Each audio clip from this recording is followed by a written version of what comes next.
The Adventure of the Copper Beeches. To the man who loves art for its own sake, remarked Sherlock Holmes, tossing aside the advertisement sheet of the Daily Telegraph, it is frequently in its least important and lowliest manifestations that the keenest pleasure is to be derived. It is pleasant to me to observe, Watson, that you have so far grasped this truth, that in these little records of our cases which you have been good enough to draw up, and, I am bound to say, occasionally to embellish, you have given prominence not so much to the many causes celebra and sensational trials in which I have figured, but rather to those incidents which may have been trivial in themselves, but which have given room to those faculties of deduction and of logical synthesis which I have made my special province. And yet, said I, smiling, I cannot quite hold myself absolved from the charge of sensationalism which has been urged against my records. You have erred, perhaps, he observed, taking up a glowing cinder with the tongs, and lighting with it the long cherry-wood pipe, which was wont to replace his clay when he was in a disputatious rather than meditative mood. You have erred, perhaps, in attempting to put color and life into each of your statements, instead of confining yourself to the task of placing upon record that severe reasoning, from cause to effect, which is really the only notable feature about the thing. It seems to me that I have done your full justice in the matter, I remarked with some coldness, for I was repelled by the egotism which I had more than once observed to be a strong factor in my friend's singular character. No, it is not selfishness or conceit, said he, answering, as was wont, my thoughts rather than my words. If I claim full justice for my art, it is because it is an impersonal thing, a thing beyond myself. Crime is common, logic is rare. Therefore it is upon logic rather than upon the crime that you should dwell. You have degraded what should have been a course of lectures into a series of tales. It was a cold morning in the early spring when we sat after breakfast on either side of a cheery fire in the old room at Baker Street. A thick fog rolled down between the lines of dun-colored houses, and the opposing windows loomed like dark, shapeless blurs through the heavy yellow wreaths.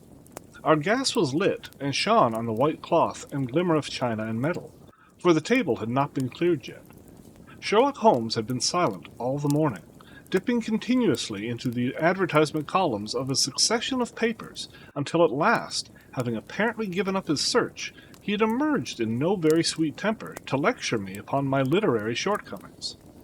At the same time, he remarked after a pause, during which he had sat puffing at his long pipe and gazing down into the fire. You can hardly be open to a charge of sensationalism, for out of these cases which you have been so kind as to interest yourself in, a fair proportion do not treat of crime, in its legal sense, at all. The small matter in which I endeavored to help the King of Bohemia, the singular experience of Miss Mary Sutherland, the problem connected with the man with the twisted lip, and the incident of the noble bachelor, were all matters which are outside the pale of the law. But in avoiding the sensational, I fear that you may have bordered on the trivial. The end may have been so, I answered, but the methods I hold to have been novel and of interest. Pshaw, my dear fellow, what do the public, the great unobservant public, who could hardly tell a weaver by his tooth, or a compositor by his left thumb, care about the finer shades of analysis and deduction? But indeed, if you are trivial, I cannot blame you, for the days of the great cases are past. Man, or at least criminal man, has lost all enterprise and originality. As to my own little practice, it seems to be degenerating into an agency for recovering lost lead pencils, and giving advice to young ladies from boarding schools. I think that I have touched bottom at last. However, this note I had this morning marks my 0 point. I fancy, read it. He tossed a crumpled letter across to me. It was dated from Montague Place upon the preceding evening, and ran thus. Dear Mr. Holmes, I am very anxious to consult you as to whether I should or should not accept a situation which has been offered to me as governess. I shall call at 10:30 tomorrow, if I do not inconvenience you. Yours faithfully, Violet Hunter. Do you know the young lady? I asked. Not I. It is 10:30 now. Yes, and I have no doubt that is her ring. It may turn out to be of more interest than you think. You remember that the affair of the Blue Carbuncle, which appeared to be mere whim at first, developed into a serious investigation. It may be so in this case also. Well, let us hope so, but our doubts will very soon be solved, for here, unless I'm much mistaken, is the person in question." As he spoke, the door opened, and a young lady entered the room. She was plainly but neatly dressed, with a bright, quick face, freckled like a plover's egg, and with the brisk manner of a woman who has had her own way to make in the world. "You will excuse my troubling you, I am sure," said she, as my companion rose to greet her. "But I've had a very strange experience, and as I have no parents or relations of any sort from whom I could ask advice, I thought that perhaps you would be kind enough to tell me what I should do. Pray take a seat, Miss Hunter. I shall be happy to do anything that I can to serve you." I could see that Holmes was favorably impressed by the manner and speech of his new client. He looked over her in a searching fashion, and then composed himself, with his lids drooping and his fingertips together, to listen to her story. "I have been a governess for 5 years," said she, "in the family of Colonel Spence Monroe. But 2 months ago the colonel received an appointment at Halifax, in Nova Scotia, and took his children over to America with him, so that I found myself without a situation. I advertised, and I answered advertisements, but without success. At last the little money which I had saved began to run short, and I was at my wits' end as to what I should do. There's a well-known agency for governesses in the West End called Westaway's, and there I used to call about once a week in order to see whether anything had turned up which might suit me. Westaway was the name of the founder of the business, but it is really managed by Miss Stover. She sits in her own little office, and the ladies who are seeking employment wait in an anteroom, and are shown in one by one when she consults her ledgers and sees whether she has anything which would suit them. Well, when I called last week, I was shown into the little office as usual, but I found that Miss Stover was not alone. A prodigiously stout man with a very smiling face and a great heavy chin, which rolled down in fold upon fold over his throat, sat at her elbow with a pair of glasses on his nose, looking very earnestly at the ladies who entered. As I came in, he gave quite a jump in his chair, and turned quickly to Miss Stover. "That will do," said he. "I could not ask for anything better. Capital! Capital!" He seemed quite enthusiastic, and rubbed his hands together in the most genial fashion. He was such a comfortable-looking man that it was quite a pleasure to look at him. "You are looking for a situation, miss?" he asked. "Yes, sir." "As governess?" "Yes, sir." "And what salary do you ask?" "I had £4 a month in my last place with Colonel Spence Monroe." "Oh, tut-tut! Sweating, rank sweating!" he cried, throwing his fat hands out into the air like a man who was in a boiling passion. "How could anyone offer so pitiful a sum to a lady with such attractions and accomplishments?" "My accomplishments, sir, may be less than you imagine," said I.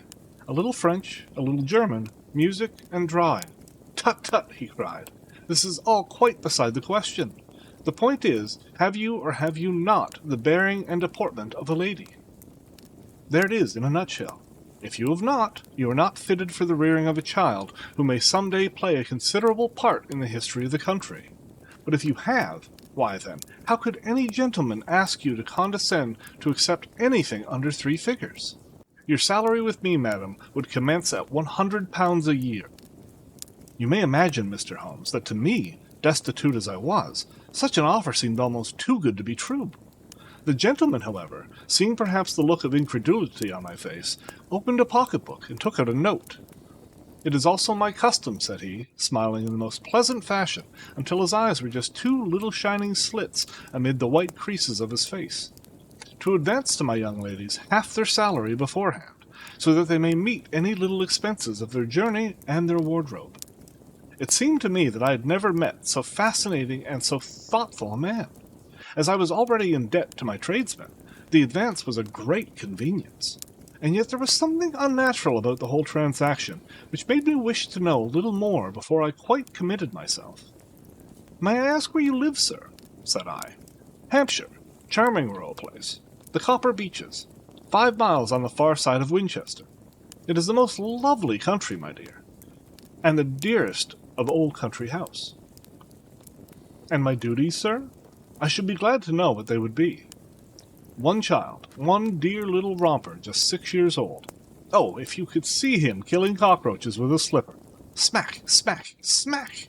3 gone before you could wink. He leaned back in his chair and laughed his eyes into his head again. I was a little startled at the nature of the child's amusement, but the father's laughter made me think that perhaps he was joking. My sole duties, then, I asked, are to take charge of a single child. No, not the soul, my dear young lady, he cried. Your duty would be, as I am sure your good senses would suggest, to obey any little commands my wife might give, provided always that they were such commands as a lady might with propriety obey. You see no difficulty, yes? I should be happy to make myself useful. Quite so. In dress now, for example. We are fatty people, you know. Fatty but kind-hearted. If you were asked to wear any dress which we might give you, you would not object to our little whim, yes? No, said I, considerably astonished at his words. Or to sit here, or sit there. That would not be offensive to you. Oh, no. Or to cut your hair quite short before you come to us? I could hardly believe my ears. As you may observe, Mr. Holmes, my hair is somewhat luxuriant, and of a rather peculiar tint of chestnut. It has been considered artistic. I could not dream of sacrificing in this offhand fashion. I'm afraid that is quite impossible, said I. He had been watching me eagerly out of his small eyes, and I could see a shadow pass over his face as I spoke. I'm afraid that it is quite essential, said he. It is a little fancy of my wife's, and ladies' fancies, you know, madam. Ladies' fancies must be consulted. And so you won't cut your hair? No, sir, I really could not, I answered firmly. Ah, very well. Then that quite settles the matter. It is a pity, because in other respects you would really have done very nicely. In that case, Miss Stoper, I had best inspect a few more of your young ladies. The manageress had sat all this while busy with her papers without a word to either of us. But she glanced at me now with so much annoyance upon her face that I could not help suspecting that she had lost a handsome commission through my refusal. Do you desire your name to be kept upon the books? She asked. If you please, Miss Stoper. Well, really, it seems rather useless, since you refuse the most excellent offers in this fashion, she said sharply.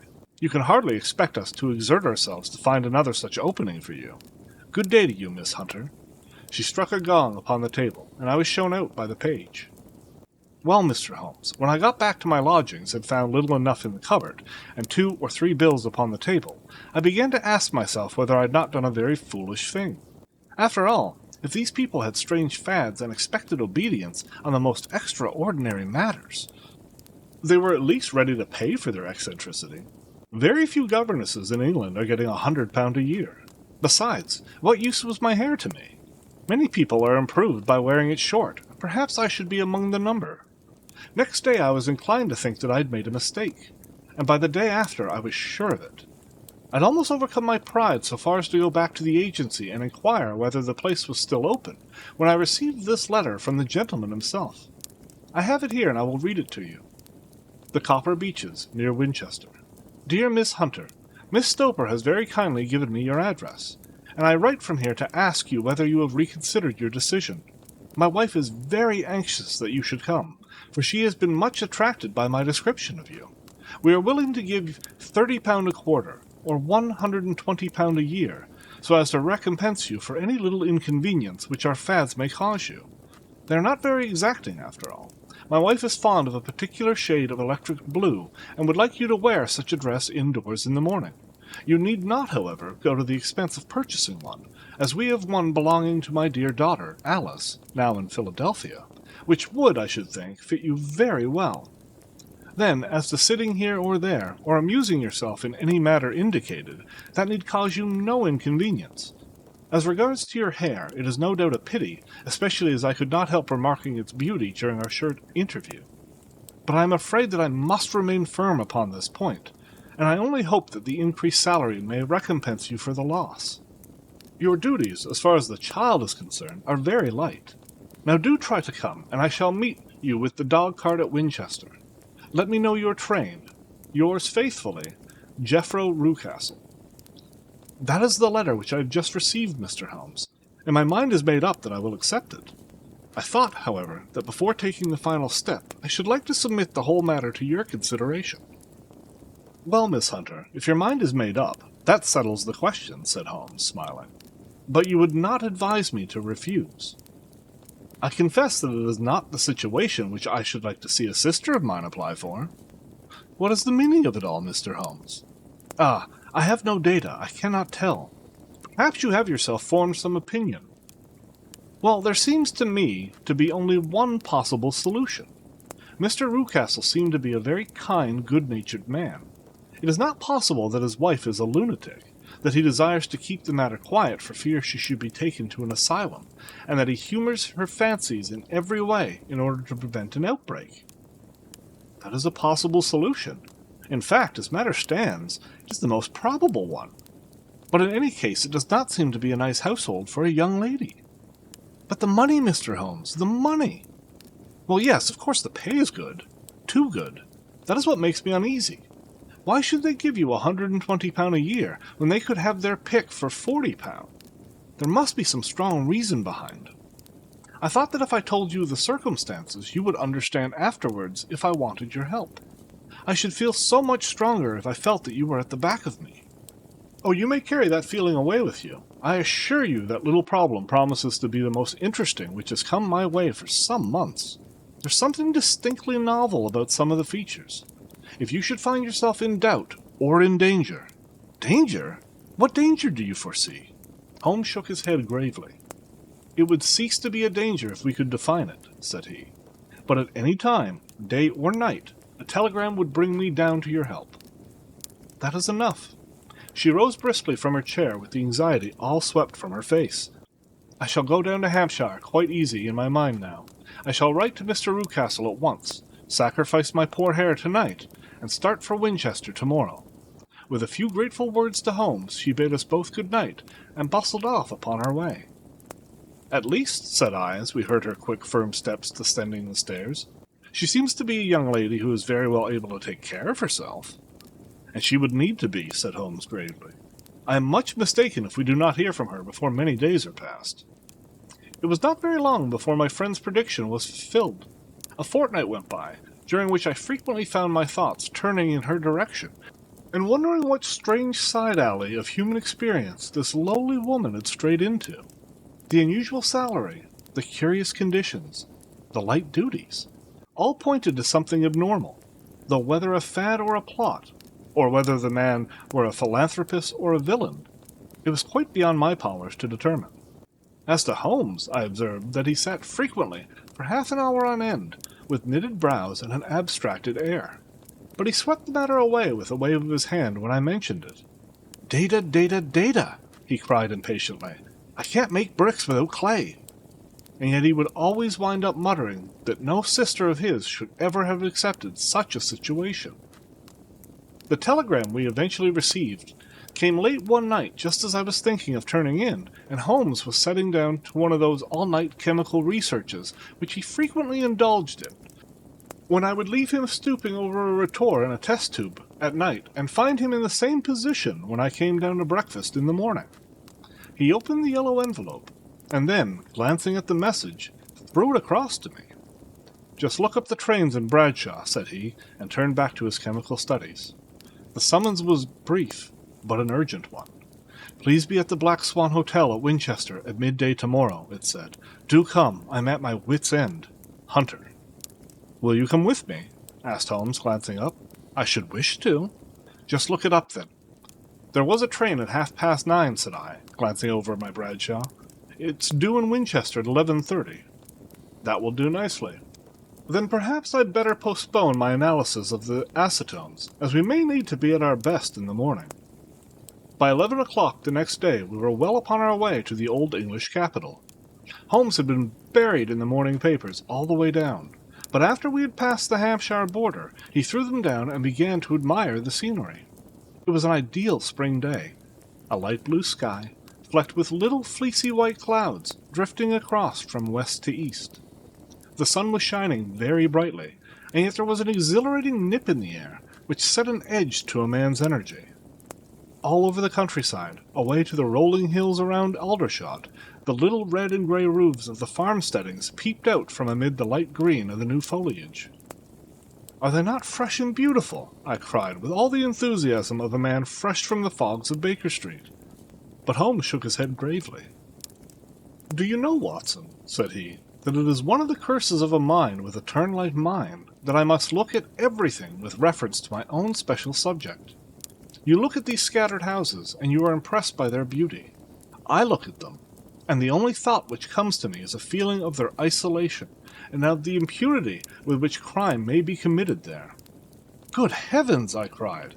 "Who would associate crime with these dear old homesteads?" "They always fill me with a certain horror. It is to my belief, Watson, founded upon my experience, that the lowest and vilest alleys in London do not present a more dreadful record of sin than does the smiling and beautiful countryside." "You horrify me!" "But the reason is very obvious. The pressure of public opinion can do in the town what the law cannot accomplish.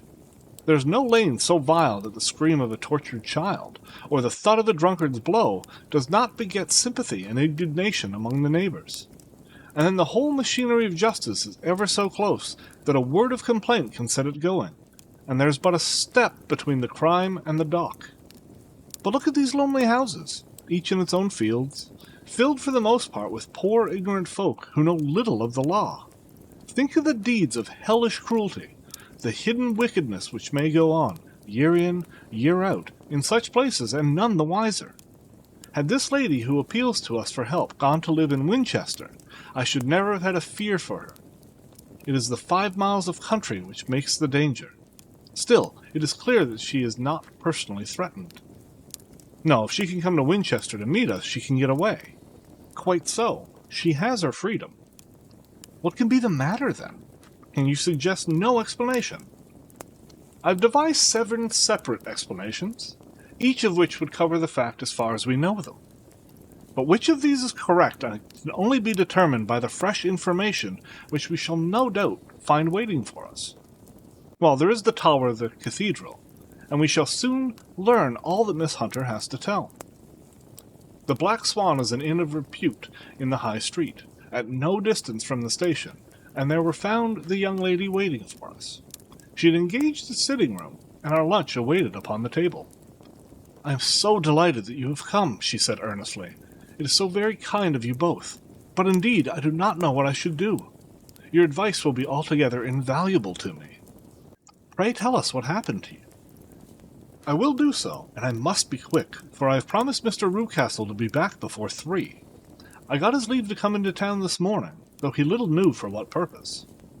Let us have everything in its due order." Holmes thrust his long thin legs out toward the fire and composed himself to listen.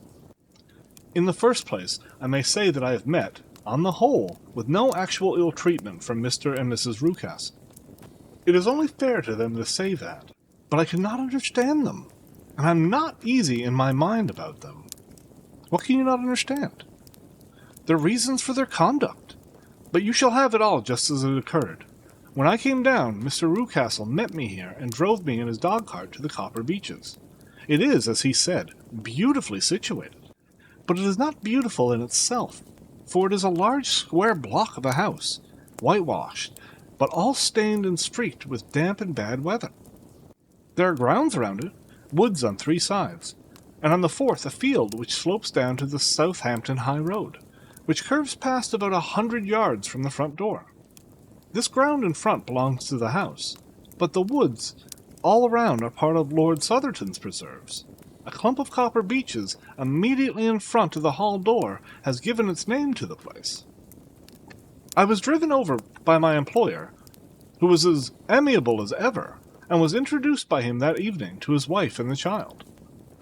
There was no truth, Mr. Holmes, in the conjecture which seemed upon us to be probable in your rooms at Baker Street.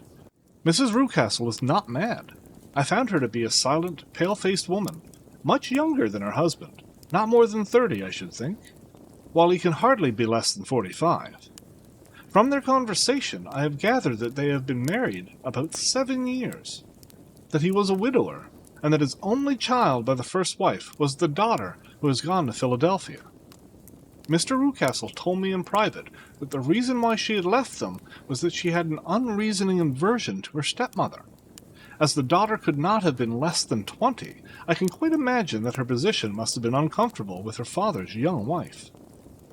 Mrs. Rucastle seemed to me to be colorless in mind as well as in feature. She impressed me neither favorably nor the reverse. She was a non-entity.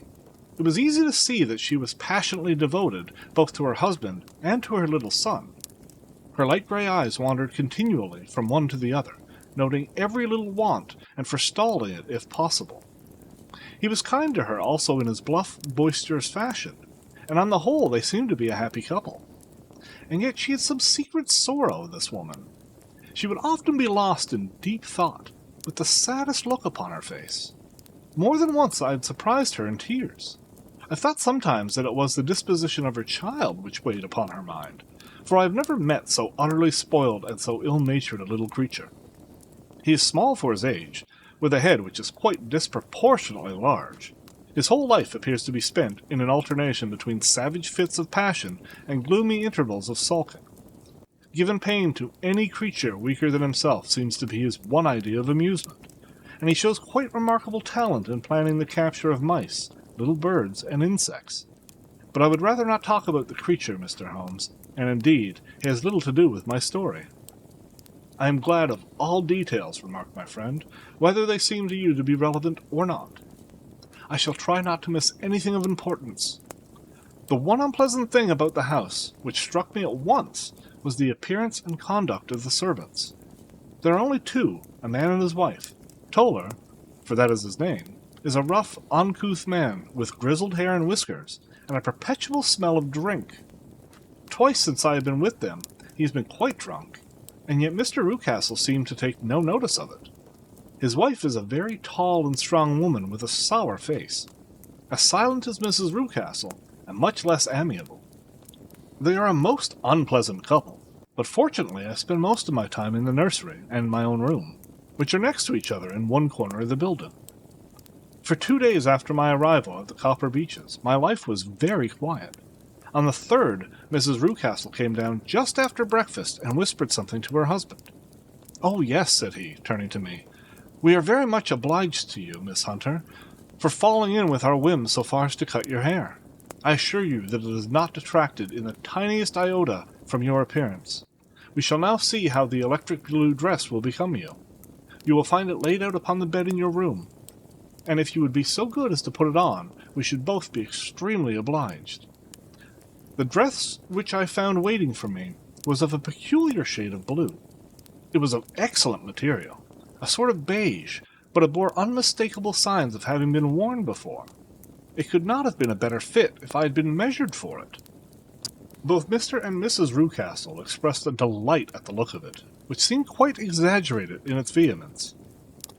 They were waiting for me in the drawing-room, which is a very large room, stretching along the entire front of the house, with 3 long windows reaching down to the floor. A chair had been placed close to the central window, with its back turned towards it. In this I was asked to sit, and then Mr. Rucastle, walking up and down on the other side of the room, began to tell me a series of the funniest stories that I had ever listened to. You cannot imagine how comical he was, and I laughed until I was quite weary. Mrs. Rucastle, however, who was evidently no sense of humour, never so much as smiled, but sat with her hands in her lap and a sad, anxious look upon her face.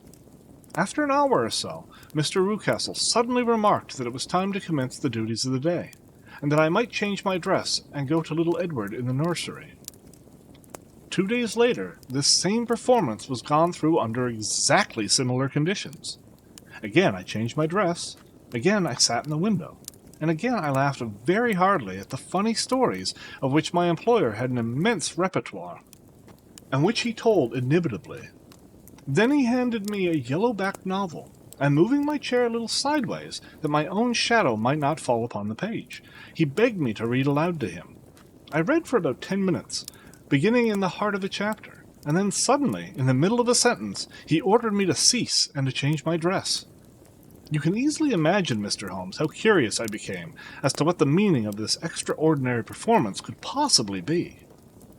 They were always very careful, I observed, to turn my face away from the window, so that I became consumed with the desire to see what was going on behind my back.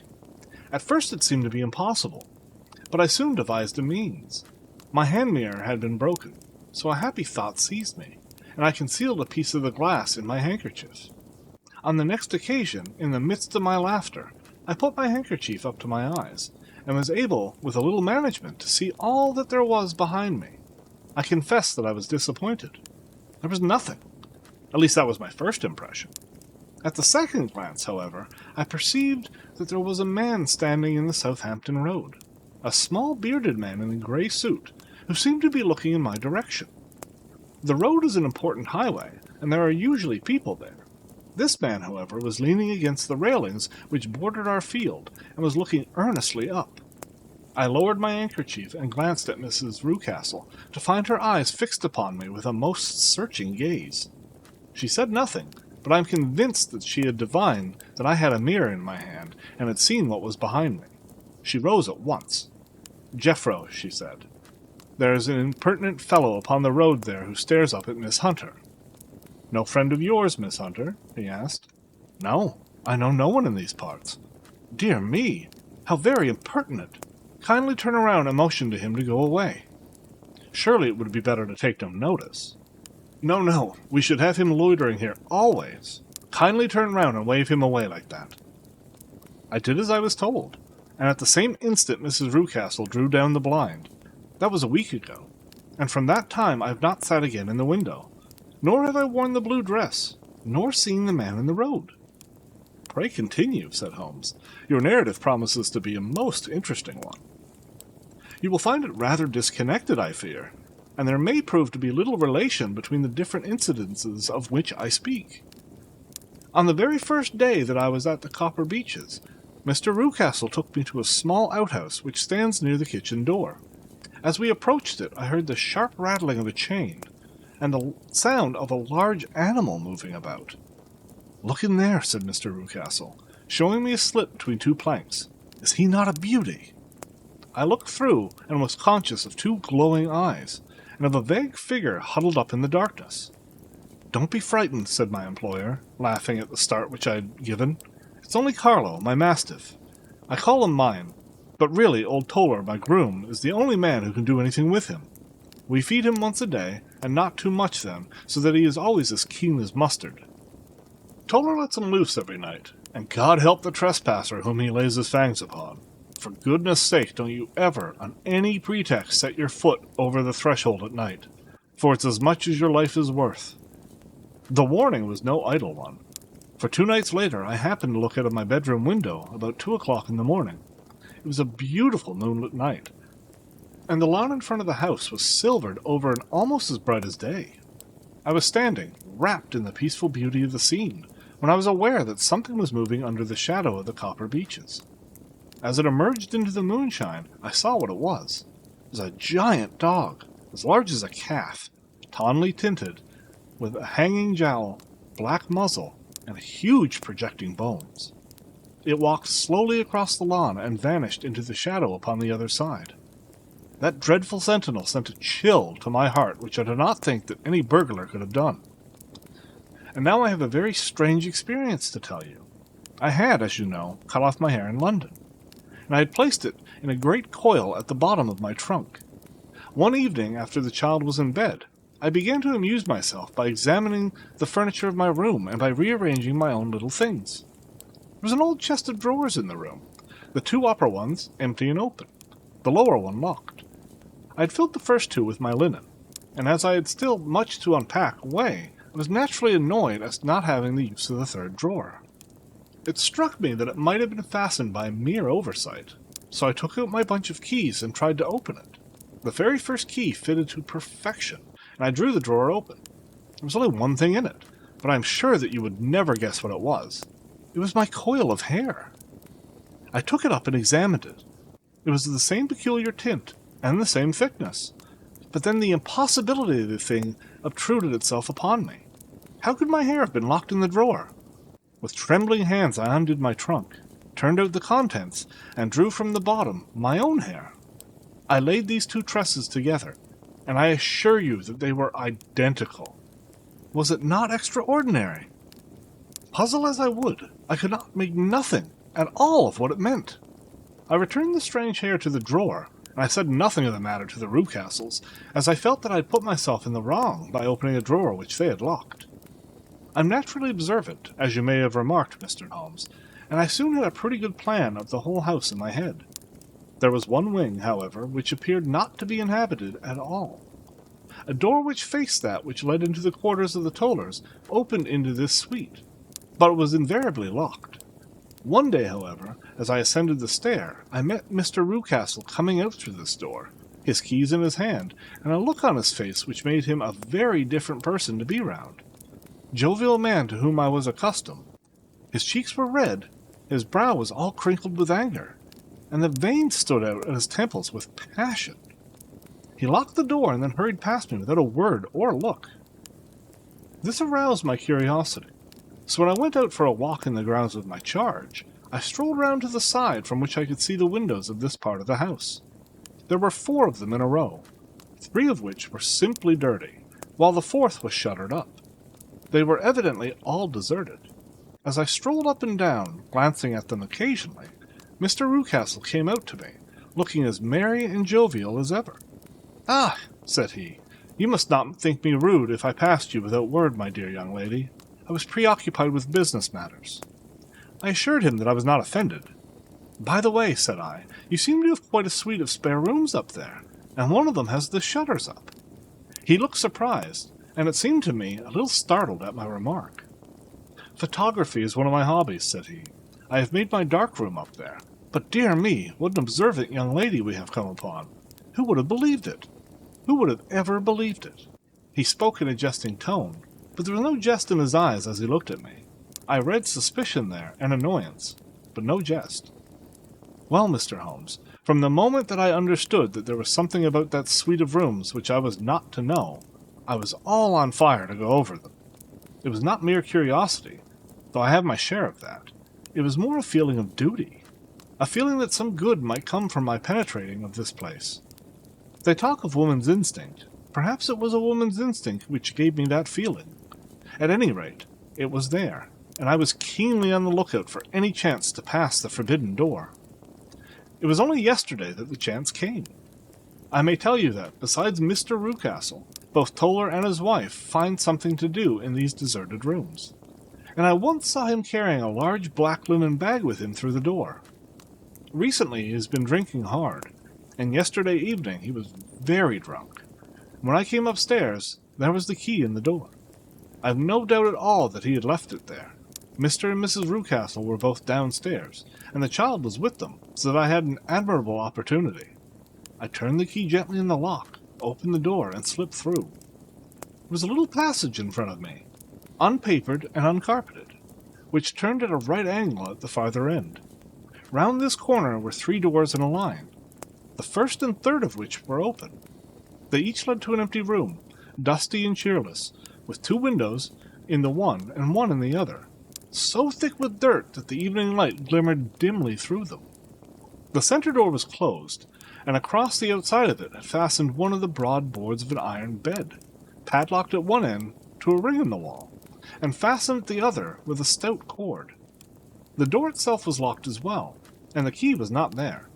This barricaded door corresponded clearly with the shuttered window outside, and yet I could see by the glimmer from beneath it that the room was not in darkness.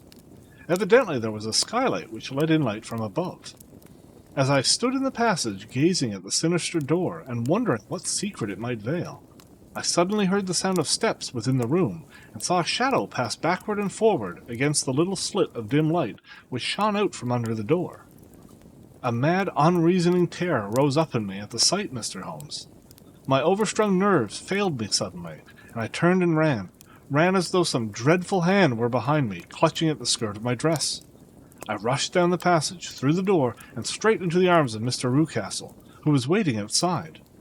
"So," said he, smiling, "it was you, then. I thought it must be when I saw the door open." "Oh, I am so frightened," I panted. "My dear young lady, my dear young lady, you cannot think how caressing and soothing his manner was. And what has frightened you, my dear young lady?" But his voice was just a little too coaxing. He overdid it. I was keenly on my guard against him. "I was foolish enough to go into the empty wing," I answered. "But it was so lonely and eerie in this dim light that I was frightened and ran out again. Oh, it is so dreadfully still in there." "Only that," said he, looking at me keenly. "Why, what did you think?" I asked. "Why do you think that I locked this door?" "I'm sure that I don't know." "It is to keep people out who have no business there, do you see?" He was still smiling in the most amiable manner. "I'm sure if I had known. Well then, you know now. And if you ever put your foot over that threshold again," here in an instant the smile hardened into a grin of rage, and he glared down at me with the face of a demon, "I'll throw you to the mastiff." I was so terrified that I do not know what I did. I suppose that I must have rushed past him into my room. I remembered nothing until I found myself lying on my bed, trembling all over. The thought of you, Mr. Holmes, I could not live there longer without some advice. I was frightened of the house, of the man, of the woman, of the servants, even of the child. They were all horrible to me. If I could only bring you down, all would be well. Of course, I might have fled from the house, but my curiosity was almost as strong as my fears. My mind was soon made up. I would send you a wire. I put on my hat and cloak, went down to the office, which is about half a mile from the house, and then returned, feeling very much easier. A horrible doubt came into my mind as I approached the door, lest the dog might be loose. But I remembered that Toller had drunk himself into a state of insensibility that evening, and I knew that he was the only one in the household who had any influence with the savage creature, or who would venture to set him free. I slipped in safely and lay awake half the night in my joy at the thought of seeing you. I had no difficulty in getting leave to come to Winchester this morning, but I must be back before 3 o'clock, for Mr. and Mrs. Rucastle are going on a visit, and will be away all the evening, so that I must look after the child. Now, I have told you all my adventures, Mr. Holmes, and I should be very glad if you could tell me what it all means, and, above all, what I should do." Holmes and I listened spellbound to this extraordinary story. My friend rose and paced up and down the room, his hands in his pockets, and an expression of most profound gravity upon his face. "Is Toller still drunk?" he asked. "Yes, I heard his wife tell Mrs. Rucastle that she should do nothing with him." "That is well. And the Rucastles go out tonight?" "Yes." "Is there a cellar with a good strong lock?" "Yes, the wine cellar." "You seem to me to have acted all through this matter like a very brave and sensible girl, Miss Hunter. Do you think that you could perform one more feat? I should not ask it of you if I did not think you a quite exceptional woman." "I'll try. What is it?" "We shall be at the Copper Beeches by 7 o'clock, my friend and I. The Rucastles will be gone by that time, and Toller will, we hope, be incapable. There only remains Mrs. Toller, who might give the alarm. If you could send her into the cellar on some errand, and then turn the key upon her, you would facilitate matters immensely." "I will do it." "Excellent! We shall then look thoroughly into the affair. Of course, there is only one feasible explanation. You have been brought there to personate someone, and the real person is imprisoned in this chamber. That is obvious. As to who this prisoner is, I have no doubt that it is the daughter, Miss Alice Rucastle, if I remember right, who is said to have gone to America. But you were chosen, doubtless, as resembling her in height, figure, and the color of your hair. Hers had been cut off, very possibly in some illness through which she had passed, and so, of course, yours had to be sacrificed also. By a curious chance you came upon her tresses.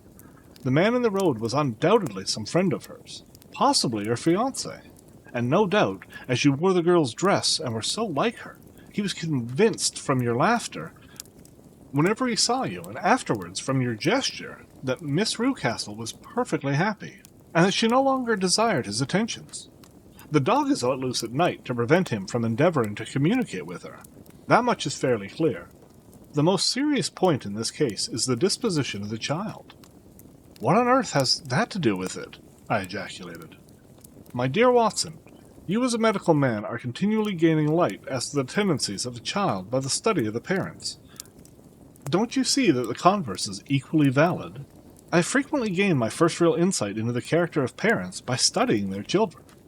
This child's disposition is abnormally cruel, merely for cruelty's sake, and whether he derives this from his smiling father, as I should suspect, or from his mother, it bodes evil for the poor girl who is in their power." "I'm sure that you are right, Mr. Holmes," cried our client. "1,000 things come back to me which make me certain that you have hit it. Oh, let us lose not an instant in bringing help to this poor creature." "We must be circumspect. for we are dealing with a very cunning man. We can do nothing until 7 o'clock. At that hour we shall be with you, and it will not be long before we solve the mystery." We were as good as our word, for it was just 7 when we reached the Copper Beeches, having put up our trap at a wayside public house. The group of trees, with their dark leaves shining like burnished metal in the light of the setting sun, were sufficient to mark the house, even had Miss Hunter not been standing smiling on the doorstep.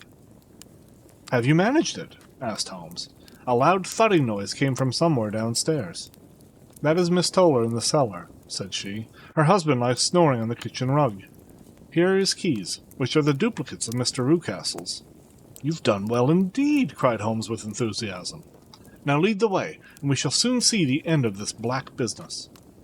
We passed up the stair, unlocked the door, followed on down a passage, and found ourselves in front of the barricade which Miss Hunter had described.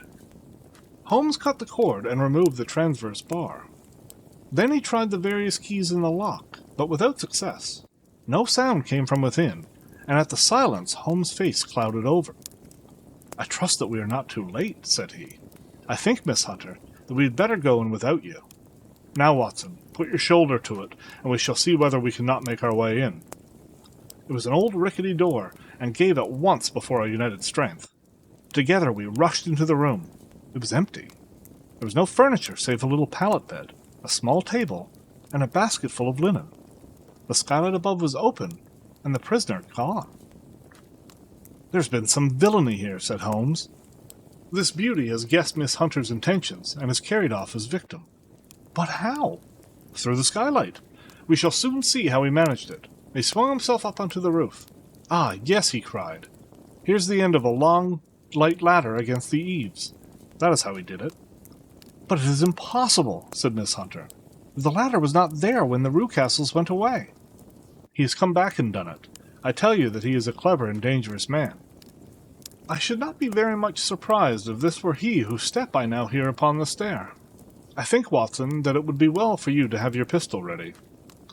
The words were hardly out of his mouth before a man appeared at the door of the room, a very fat and burly man, with a heavy stick in his hand. Miss Hunter screamed and shrunk against the wall at the sight of him, but Sherlock Holmes sprang forward and confronted him. "You villain," said he, "where's your daughter?" The fat man cast his eyes round, and then up at the open skylight. "It is for me to ask you that," he shrieked. "You thieves! Spies and thieves! I've caught you, have I? You are in my power. I'll serve you." He turned and clattered down the stairs as hard as he could go. "He's gone for the dog," cried Miss Hunter. "I have my revolver," said I. "Better close the front door," cried Holmes, and we all rushed down the stairs together. We'd hardly reached the hall when we heard the baying of a hound, and then a scream of agony, with a horrible worrying sound which it was dreadful to listen to. An elderly man with a red face and shaking limbs came staggering out at the side door. "My God!" he cried. "Someone loosed the dog. It's not been fed for 2 days. Quick, quick, or it'll be too late." Holmes and I rushed out and around the angle of the house, with Toller hurrying behind us. There was the huge famished brute, its black muzzle buried in Rucastle's throat, while he writhed and screamed upon the ground. Running up, I blew its brains out, and it fell over with its keen white teeth still meeting in the great creases of his neck. With much labor we separated them, and carried him, living but horribly mangled, into the house. We laid him upon the drawing-room sofa, and having dispatched the sober Toller to bear the news to his wife, I did what I could to relieve his pain. We were all assembled round him when the door opened, and a tall, gaunt woman entered the room. "Mrs. Toller!" cried Miss Hunter. "Yes, miss. Mr. Rucastle let me out when he came back before he went up to you. Ah, miss, it's a pity you didn't let me know what you were planning, for I would have told you that your pains were wasted." "Ha!" said Holmes, looking keenly at her. "It is clear that Mrs. Toller knows more about this matter than anyone else." "Yes, sir, I do, and I am ready enough to tell what I know." "Then pray sit down, and let us hear it, for there are several points on which I must confess that I am still in the dark." "I will soon make it clear to you," said she, "and I'd have done so before now if I could have gotten out of the cellar. If there's police court business over this, you'll remember that I was the one that stood your friend, and that I was Miss Alice's friend, too. She was never happy at home, Miss Alice wasn't, from the time that her father married again. She was slighted and had no say in anything, but it never really became bad for her until after she met Mr. Fowler at a friend's house. As well as I could learn, Miss Alice had rights of her own by will, but she was so quiet and patient, that she never said a word about them, but just left everything in Mr. Rucastle's hands. He knew he was safe with her, but when there was a chance of a husband coming forward who would ask for all that the law would give him, then her father thought it time to put a stop to it. He wanted her to sign a paper so that whether she married or not, he could use her money. When she wouldn't do it, he kept on worrying her until she got brain fever, and for 6 weeks was at death's door. Then she got better, at last, all worn to a shadow, and with her beautiful hair cut off. But that didn't make no change in her young man, and he stuck to her as true as a man could be. "Ah," said Holmes, "I think that what you have been good enough to tell us makes the matter fairly clear, and that I can deduce all that remains. Mr. Rucastle, then, I presume, took to this system of imprisonment." "Yes, sir." "And brought Miss Hunter down from London in order to get rid of the disagreeable persistence of Mr. Fowler." "That was it, sir." "But Mr. Fowler, being a preserving man, as a good seaman should be, blockaded the house, and having met you, succeeded by certain arguments, metallic or otherwise, in convincing you that your interests were the same as his." "Mr. Fowler was a very kind-spoken, free-handed gentleman," said Mrs. Toller serenely, "and in this way he managed that your good man should have no want of drink, and that a ladder should be ready at the moment when your master had gone out. You have it, sir, just as it happened." "I'm sure we owe you an apology, Mrs. Toller," said Holmes, "for you have certainly cleared up everything which puzzled us. And here comes the country surgeon and Mrs. Rucastle. So I think, Watson, that we had best escort Miss Hunter back to Winchester, as it seems to me that our locus standi now is rather a questionable one." And thus we solved the mystery of the sinister house with the Beeches in front of the door. Mr. Rucastle survived, but was always a broken man, kept alive solely through the care of his devoted wife. They still live with their old servants, who probably know so much of Rucastle's past life that he finds it difficult to part from them. Mr. Fowler and Miss Rucastle were married, by special license, in Southampton the day after their flight, and he is now the holder of a government appointment in the island of Mauritius. As to Miss Violet Hunter, my friend Holmes, rather to my disappointment, manifested no further interest in her, once she had ceased to be the center of one of his problems. And she is now the head of a private school at Walsall, where I believe that she has met with considerable success.